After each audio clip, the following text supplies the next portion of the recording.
So today I'm going to talk about the theory of attraction. So we all have different kinds of relationships in our lives, whether those are dating relationships, whether those are sexual relationships, or those are platonic relationships. For all of those, we use the theory of attraction.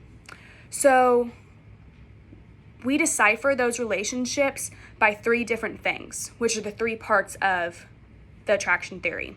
That's social, physical, and task. And personally, when I'm using those three different theories for my relationships, I figured out that for my dating relationships, I first notice physical attraction.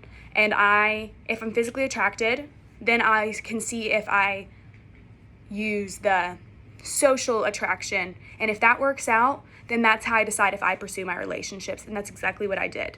So with that, there is the social, physical, and task. So let's start with social. Social is the personality base. This can be where friendships, romantic relationships come into play.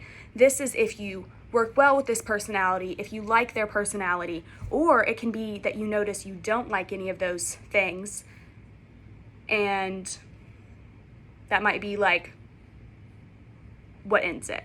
And then let's go to physical, the one that everybody knows about, what you think about when you think of the theory of attraction.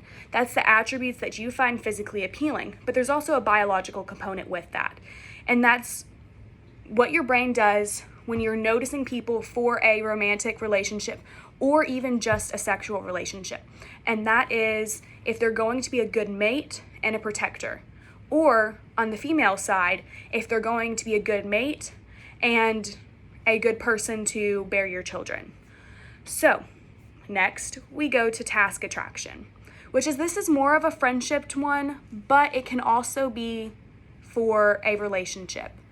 So task attraction is task driven, where shared interests come into play. Or another scenario that you can think about is when someone's qualities or the things they have is something that you personally need, or something that adds on to what you have.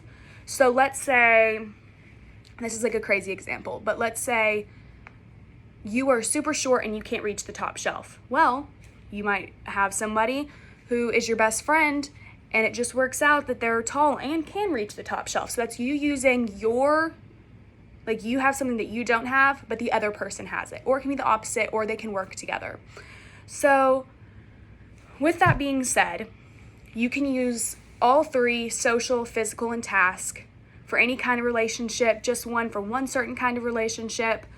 But everyone uses the theory of attraction. That's why I chose it, because of its relevancy. And that's pretty much it. Thank you.